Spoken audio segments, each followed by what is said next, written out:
되셨습니까? 한 주간 동안 하나님의 은혜와 평강을 누리면서 고난주간에 그 주님을 생각하며 믿음으로 삶을 잘 살아내셨습니까?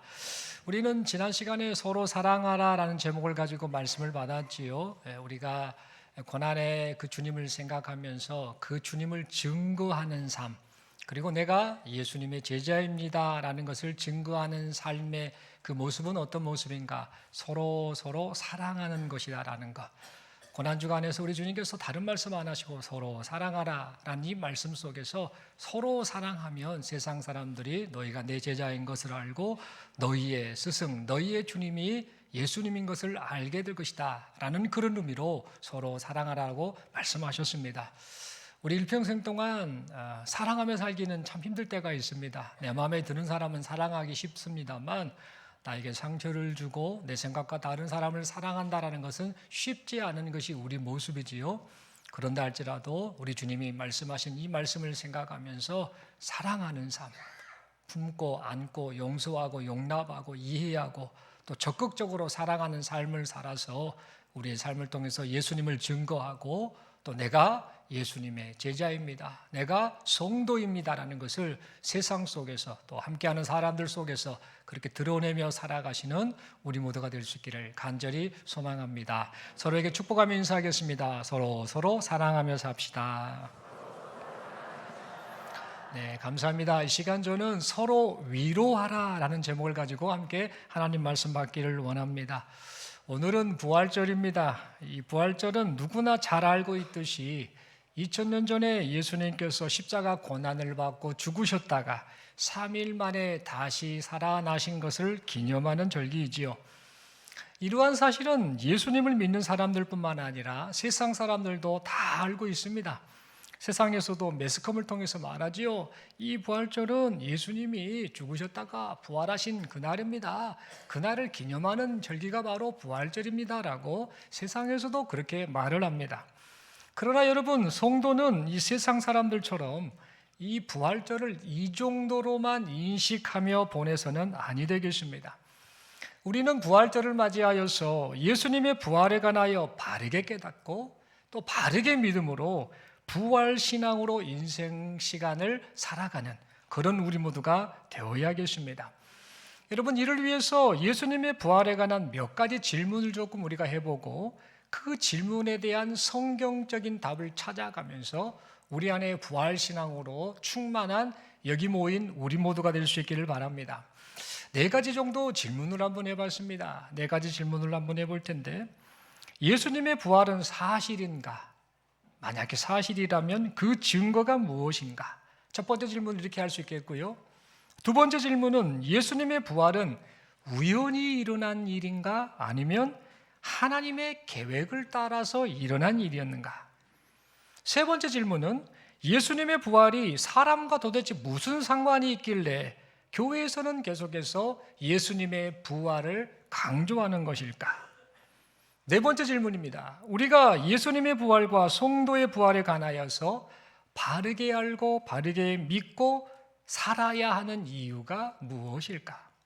결론적으로 이 부활절, 이 부활이 도대체 나와 무슨 상관이 있는가? 부활이 의미하는 바가 뭔가? 이것에 대한 이 4가지 질문을 우리가 해보고 이 질문에 대한 성경적인 답을 찾아서 이 예수님의 부활이 어마어마한 중요한 사건이구나, 나를 살리는 사건이구나라는 사실을 우리 모두가 깨닫고 믿음으로 고백하시는 이 시간이 될 수 있기를 간절히 소망합니다. 첫 번째로 예수님의 부활은 사실일까? 사실이라면 그 증거가 무엇일까라는 이 질문입니다. 여러분, 이 질문에 대해서 우리 하나님께서는 성경을 통해서 예수님의 부활을 목격한 사람들이 많다라는 사실을 분명하게 말씀해 주셨습니다. 고린도전서 15장 3절부터 8절의 말씀인데요, 제가 한번 천천히 읽어보겠습니다. 내가 받은 것을 먼저 너희에게 전하였노니 이는 성경대로 그리스도께서 우리 죄를 위하여 죽으시고 장사 지낸 바 되셨다가 성경대로 사흘 만에 다시 살아나사 게바에게 보이시고 후에 12 제자에게와 그 후에 500여 형제에게 일시에 보이셨나니 그 중에 지금까지 대다수는 살아있고 어떤 사람은 잠들었으며 그 후에 야고보에게 보이셨으며 그 후에 모든 사도에게와 맨 나중에 만삭되지 못하여 난 자 같은 내게도 보이셨느니라 라고 말씀하고 있습니다. 여러분, 이 말씀처럼 예수님께서 부활하신 이후에 부활하신 예수님을 목격한 사람이 한두 명이 아니었습니다. 매우 많았습니다. 그래서 우리는 이 부활을 목격한 자들이 많았다라는 이 성경 기록을 통해서 예수님의 부활이 사실이구나라는 사실을 재차 확인할 수 있게 됩니다. 또한 예수님의 부활을 목격한 이 제자들의 삶이 그전의 삶과 부활을 목격한 이후의 삶이 완전히 바뀐 것을 보고서도 우리는 예수님의 부활이 사실임을 알 수 있습니다. 여러분, 제자들은 예수님이 십자가에 달리셨을 때 어떻게 했습니까? 전부 다 도망갔습니다. 죽음이 두려워서 대부분이 다 도망을 쳤지요.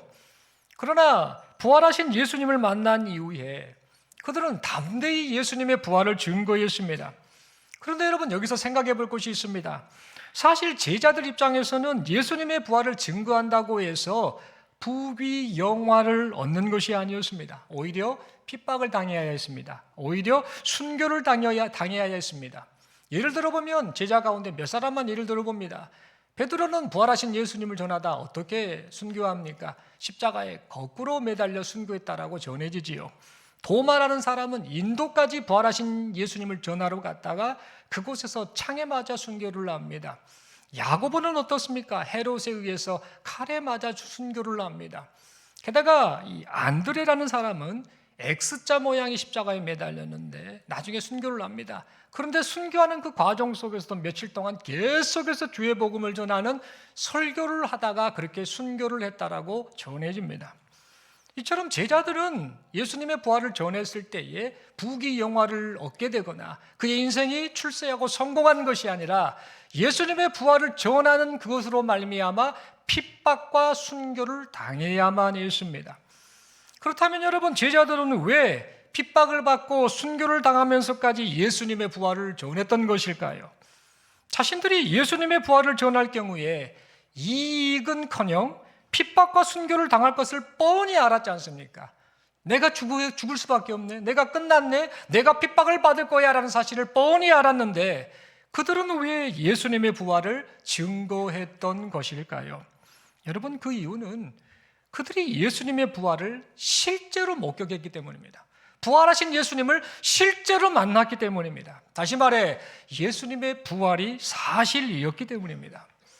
여러분, 그러므로 우리는 예수님의 부활을 목격한 자들이 많다라는 사실, 그것이 성경에 기록되었다는 사실, 그리고 예수님의 제자들이 핍박과 순교를 감수하면서까지 예수님의 부활을 증거했다는 사실을 생각하면서 예수님의 부활이 사실임을 믿고 부활하신 예수 그리스도만을 바라보는 우리 모두가 되기를 바랍니다.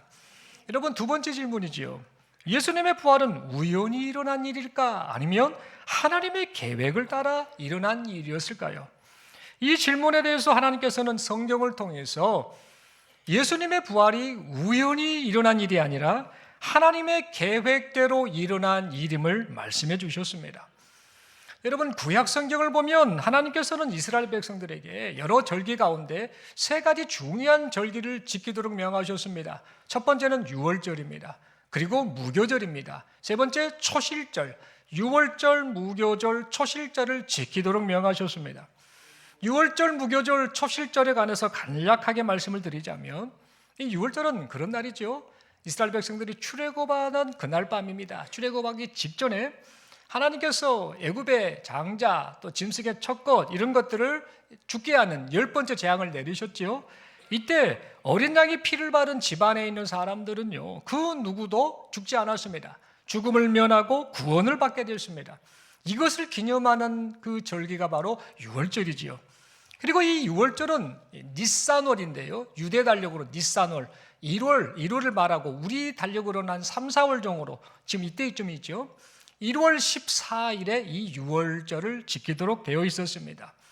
그리고 두 번째, 이 무교절은 어떤 날인가? 하나님께서 구원하신 출애굽 사건을 기억하면서 무교병, 즉 누룩이 없는 떡을 먹으면서 이제 구원받았으니 죄를 버리고 거룩하게 살아야겠다라는 것을 결단하는 절기가 바로 무교절이었습니다.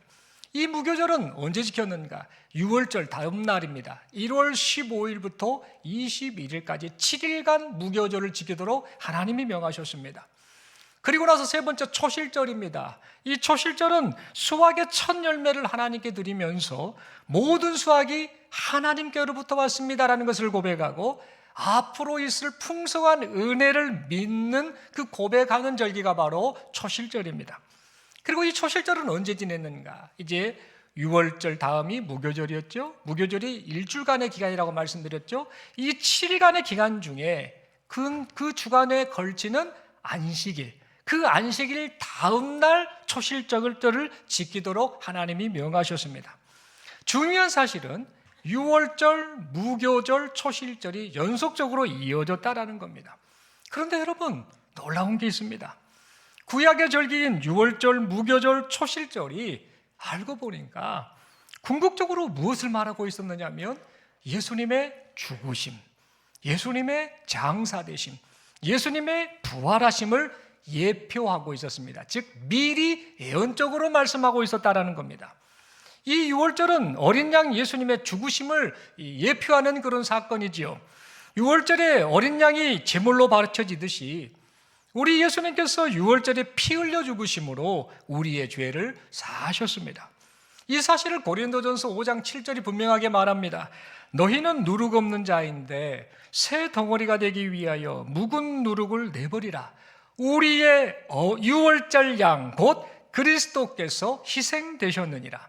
우리의 6월절 양 곧 그리스도께서 희생되셨느니라 라고 말하고 있습니다. 다시 말해 6월절 어린 양으로서 예수님이 죽으셨다라는 사실을 성경이 분명히 말하고 있는 것이죠. 두 번째로 무교절은 죄 없는 예수님이 무덤에 장사되셨다라는 것을 예표적으로 말하는 그런 절기입니다. 무교절에 먹는 이 누룩 없는 떡, 이 무교병, 이 떡이 죄 없음을 의미하는 것처럼 예수님께서 죄 없으신 상태로 무교절 기간에 무덤에 장사되셨습니다. 이 사실을 히브리서 4장 15절에서 예수님은 죄 없으신 분이다라는 사실을 분명하게 말하고 있습니다.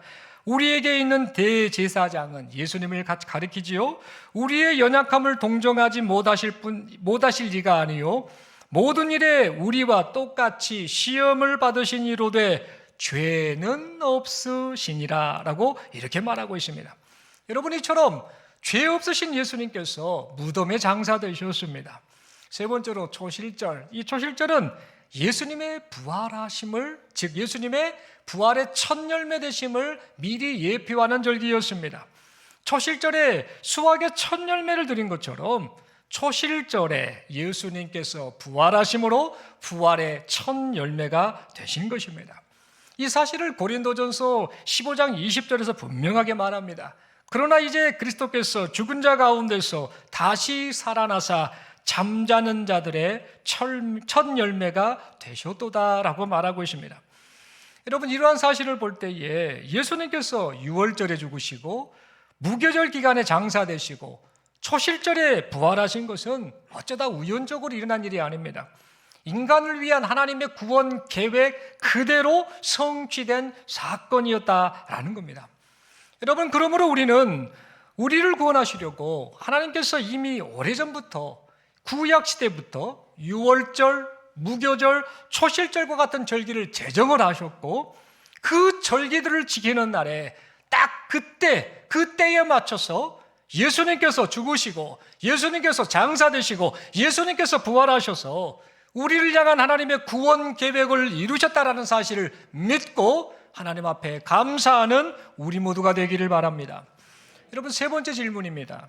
예수님의 부활이 도대체 사람과 무슨 상관이 있길래 교회에서는 왜 예수님의 부활을 끊임없이 강조하고 전하는 것일까?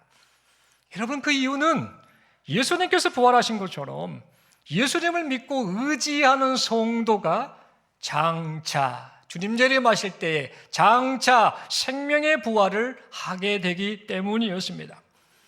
여러분, 예수님께서는 이 부활하심을 통해서 예수님 자신이 죄 없는 분이심을 증명하셨습니다.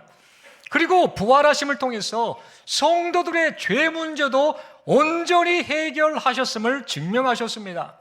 그래서 예수님께서 부활하신 것처럼 예수님을 믿고 의지하는 성도도 예수님 덕분에 부활을 하게 되었습니다. 이 사실이 고린도전서 15장 22, 23절에 자세하게 기록되어 있습니다.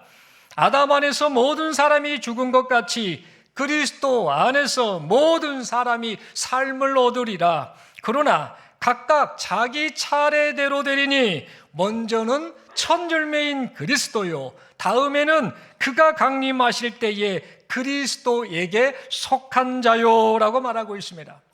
여러분, 이처럼 예수님 덕분에 성도도 부활을 한다라는 것을 성경은 우리에게 말해주고 있습니다. 그런데 여러분, 우리가 분명하게 잊지 말고 알아야 될 사실이 있습니다. 그게 뭐냐면요, 예수님을 믿는 사람들이 예수님 덕분에 부활을 한다라고 분명히 성경에서 말하잖아요. 그런데 예수님을 믿지 않는 사람 있죠, 세상 사람, 예수님과 상관없이 인생을 사는 사람, 그들도 부활을 한다라는 사실을 성경은 우리에게 말을 해주고 있습니다. 그게 뭔 소리다요? 잠깐 졸음이 왔다가 그 말 듣고 깜짝 놀라셔서 눈을 뜨실 만한 그런 이야기입니다. 아니, 예수 믿으면 그 성도가 부활한다고 하는데 예수 안 믿는 사람도 부활한다고? 그게 지금 이상한 소리 아닌가? 자다가 봉창 두드리는 소리 아닌가? 라는 그런 생각으로 지금 깜짝 놀랄 만한 그런 상황인데요, 이 사실에 대해서 예수님께서 직접 분명하게 우리에게 말씀해 주셨습니다. 요한복음 5장 29절을 통해 이 말씀을 하시지요. 선한 일을 행한 자는 생명의 부활로, 악한 일을 행한 자는 심판의 부활로 나오리라라고 말씀하셨습니다. 주님 오실 때, 재림하실 때 예수를 믿는 사람이나 안 믿는 사람이나 할 것 없이 다 부활을 한답니다.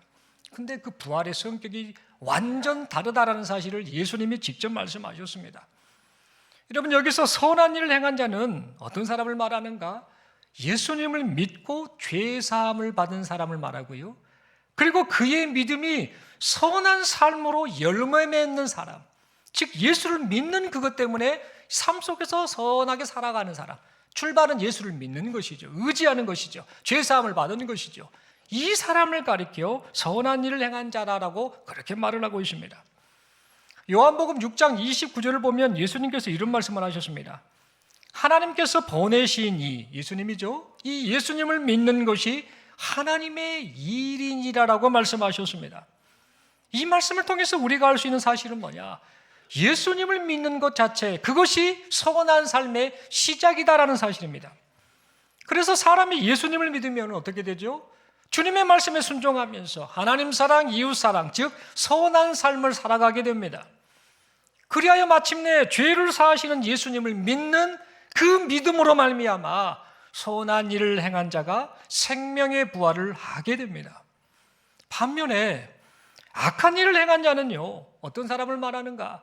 예수님을 믿지 않은 사람입니다. 그래서 죄 사함을 받지 못한 사람입니다. 그리고 이 악한 일을 행한 사람은요, 예수님을 믿지 않는 이 불신앙의 상태가 삶 속에서 그대로 드러납니다. 그래서 그렇게 살지요. 예수와는 상관없는 인생을 살지요. 나 잘난 맛에 살지요. 그래서 그 죄가 해결되지 못한 상태에서 그대로 살아가지요. 그러다가 이 사람도 죽은 후에 예수님의 재림 때에 부활을 하게 됩니다. 그러나 그의 부활은 생명의 부활이 아닙니다. 영원히 살기 위한 부활이 아닙니다. 그의 부활은 심판의 부활입니다. 다시 말해, 그는 심판을 받기 위해서 부활을 한다라는 겁니다. 여러분, 왜 심판을 받기 위해서 부활을 할까요? 왜 심판을 받아야 될까요? 부활하신 예수님을 거부하여서 자신의 죄 문제를 해결받지 못했기 때문입니다.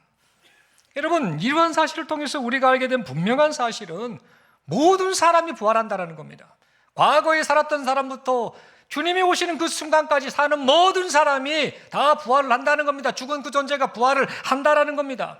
그런데 모든 사람이 부활을 하되 사람들이 각각 생명의 부활을 하느냐, 심판의 부활을 하느냐의 이 결정은 부활하신 예수님을 진실로 믿느냐 아니면 믿지 않느냐에 달려있다라는 겁니다.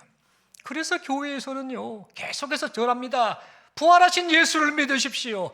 예수님이 우리를 구원하셨습니다라고 그렇게 끊임없이 복음을 전하는 것입니다. 여러분, 네 번째로 우리가 예수님의 부활과 성도의 부활에 관하여서 바르게 알고 믿고 살아야 하는 이유가 무엇일까? 이 질문을 해봅니다. 여러분, 그 이유는 다음과 같습니다. 예수님의 부활과 이 성도의 부활에 관하여서 바르게 알고 믿는 성도는요, 어떻게 사느냐면요, 부활하신 예수님 덕분에 나도 장차 생명의 부활을 하게 될 거야 라는 사실을 믿기 때문에 삶 속에서 살아가면서 겪는 것들 있죠. 절망, 슬픔, 외로움, 고독, 유혹, 이런저런 시련, 이런 것들을요, 믿음으로 잘 이겨냅니다. 비록 살아가면서 때때로 유혹에 흔들릴 때도 있습니다. 그리고 고난에 지쳐서 넘어질 때도 있습니다. 그렇지만 부활하신 예수님을 바라보고 부활의 날을 고대하기 때문에 인내하면서 믿음의 길, 주님이 나를 따라오라고 말씀하신 그 믿음의 길을 그렇게 걸어가게 됩니다. 그런데 만약 성도가 예수님의 부활과 성도의 부활에 관하여서 바르게 알지 못하고 바르게 믿지 못하면 어떤 일이 나타날까요? 바로 오늘 본문에 등장하는 데살로니가 교회 성도들의 안타까운 모습, 그 모습을 그대로 따라하고 말 것입니다. 오늘 본문을 보면은 이 데살로니가 교회 성도들은요, 이렇게 생각을 합니다. 예수님을 믿었다 할지라도 죽은 성도는 이미 끝난 것 아닌가? 죽은 성도는 다시는 못 보는 것 아닌가? 라고 생각을 하면서 불신자들, 예수 믿지 않는 세상 사람들이 슬퍼하는 것과 똑같이 그렇게 슬퍼하고 있었습니다. 여러분, 그들이 이렇게 행동했던 이유는 뭐냐면요, 세상 가치관을 따라서 죽음이라는 것, 이 죽음이라는 것을 세상 가치관대로 정의하고 있었기 때문입니다. 그들은 육신이 죽으면 끝이다, 죽은 성도들은 주님의 재림에 참여하지 못한다라고 그렇게 착각을 했습니다. 그래서 이 사도 바울은 이 데살로니가 교회의 성도들을 향해 다음과 같이 말합니다. 죽음이 끝이 아닙니다. 성도는 예수님께서 재림하실 때 예수님을 만나 하나님의 나라에서 영광을 누리게 될 것입니다. 살아서 주님을 만나는 성도, 그 성도만 영광을 누리는 것이 아니라 예수님 안에서 이미 고인이 된 죽은 성도도 함께 영광을 누리게 될 것입니다. 예수님께서 재림하실 때 예수님 안에서 죽은 성도가 먼저 주님을 뵙게 될 것입니다.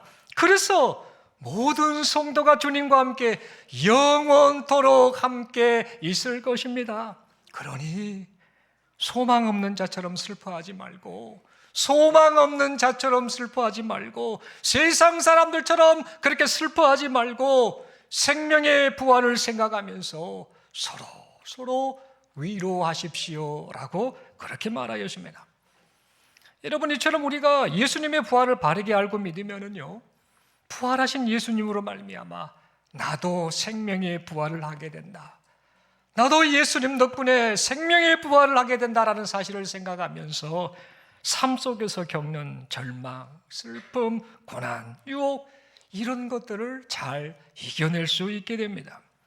사랑하는 성도 여러분, 그러므로 우리 모두는요, 이 부활주의를 맞이하여서 우리의 소망이신 이 부활의 주님만을 바라보고 장차 우리가 누리게 될 이 생명의 부활을 고대하면서 하나님이 허락하신 오늘, 하나님이 허락하신 이 시간, 하나님이 허락하신 이 인생 시간을 믿음과 소망과 사랑으로 살아가는 우리 모두가 될 수 있기를 바랍니다. 여러분, 최근에 한 몇 주 됐습니다. 최근에 제가 노래 하나를 자연스럽게 알게 됐습니다. 노래를 불러야 되는데 연습을 많이 했거든요. 음이 어려워요. 반주를 내지면 따라 부르겠는데 제가 이게 좀 그냥 부르려니, 설교하다가 노래 부르려면 참 힘든 그런 게 있는 것 같습니다. 이 노래가 이 가수 윤한기 씨 노래입니다. 어떤 노래냐면요, 나는 행복합니다, 나는 행복합니다, 나는 행복합니다. 그 다음에 뭔지 아십니까? 정말 행복합니다. 이 노래지 않습니까? 이 노래를 제가 원래 몰랐거든요. 어떻게 한 줄 아셔요? 금요일마다 제가 이 노래를 계속 듣습니다. 있는 분들은 다 아실 거예요. 금요일마다 제가 오전에 꼭 듣습니다. 제 업무실에서 설교 준비하고 이것저것 일을 보고 있으면요, 이 소리가 이 단체 떼창입니다. 떼창으로 나는 행복합니다, 정말 정말 행복합니다 이러면서 그 떼창 소리가 들리는데 어디서 들리는가? 바로 아래층에 우리 실버, 우리 어르신들이, 할머니들이 다 구역 모임을 끝내놓고 나서 마지막 나는 행복합니다 하는데 그것만 끝낸 게 아니고 가장 강조되는 정말 정말 이 소리가 가장 크거든요. 그 소리를 들으면서 제가 그 노래를 자연스럽게 익히게 됐습니다. 그 다음 부분은 저는 가사를 모르고 노래를 모릅니다. 딱 그것만 합니다. 그것만 한 2번, 3번 반복해서 부르시더라고요. 그 노래를 들으면서 제가 다 소리가 들리니까 떼창으로 막 함께 부르니까 그 듣고 제가 이런 생각을 해봤습니다. 왜 이런 노래를 부르실까? 나는 행복합니다. 가사가 좋잖아요. 나는 행복합니다, 정말 정말 행복합니다. 이 노래를 우리 어르신들 부르시는데 그 노래를 부르는 것을 생각하면서 제가 혼자 이렇게 생각을 해봤습니다. 이 노래를 부르시면서 아마도 함께하는 모임 가운데 우리가 지금 힘들지만 지금 이 순간을 생각하며 나는 행복해, 나는 행복해 그러면서 행복한 마음을 가지자라는 그런 좋은 의도로 이렇게 함께 노래를 부르지 않았나 그런 생각이 듭니다. 그런데 여러분, 그거 아신가요? 우리가 어떤 그 즐거운 일이 있고 이런 노래, 나는 행복합니다 이 노래 부르는 것처럼 이 노래를 부를 때는 잠시 행복합니다, 그 순간에는. 그런데 다들 느끼실 거예요. 노래를 부르고 나서 그 시간이 지나고 삶의 현장으로 돌아가면은요, 행복하다는 생각을 못할 때가 많습니다. 동의하실 거예요, 분명히. 어떤 그 즐거운 시간에는 행복해 막 웃고 박장대소하고 하는데 그 시간이 지나고 나면 삶의 현장으로, 자신이 지금 처한 삶의 현장으로 가면 행복하지 못하다라는 그런 생각이 들 때가 많습니다. 왜 그럽니까? 삶의 현장으로 돌아가면은요, 인생의 고통이 찾아와요. 또 가난, 외로움, 슬픔, 육체적 아픔, 이런저런 상처, 이런 것들이 그 삶의 현장 속에서 계속 우리 자신을 힘들게 하고 있기 때문입니다. 그래서 그 상황만을 보면은 행복하지 않습니다. 노래 부를 때는 잠시 행복하고 잠시 잊어버리고 행복하다, 그래 행복해 행복해 행복해 말하지만 그 상황이 지나면 실제 삶의 현장 속에서는 행복하지 못하다라는 그런 생각을 하게 된다라는 겁니다. 여러분, 이럴 때 우리는요, 행복하지 못한 지금 현실의 상황, 행복하지 못한 지금의 현실의 상황까지만 봐서는 아니 됩니다. 지금 그 상황까지만 보지 말라는 겁니다. 무슨 말입니까? 어디까지 바라보라는 말일까요? 부활의 첫 열매 되신 예수님, 그 예수님이 장차 재림하신다라는 거. 재림하셔서 우리 모두가 생명의 부활을 하게 된다라는 거. 그래서 눈물을 닦아주시고, 그래서 슬픔도 고통도 아픔도 없는 하나님의 나라에서 영광과 행복을 영원토록 누리는 그 상황, 그 상황까지 우리는 바라보아야 한다는 겁니다. 그래야 할 때 삶 속에서 겪는 그 어떤 절망, 삶 속에서 겪는 그 어떤 슬픔, 고난, 상처, 유혹도 성도는 잘 이겨낼 수 있을 것입니다. 사랑하는 성도 여러분, 그러므로 이 부활주의를 맞이하여서 예수님께서 부활하신 것처럼 우리도 예수님 덕분에 생명의 부활을 하게 될 것, 이것을 믿고 이것을 기뻐하고 이것을 감사하면서 서로 믿음의 말로 위로하시는 여기 모인 우리 모두가 될 수 있기를 간절히 소망합니다.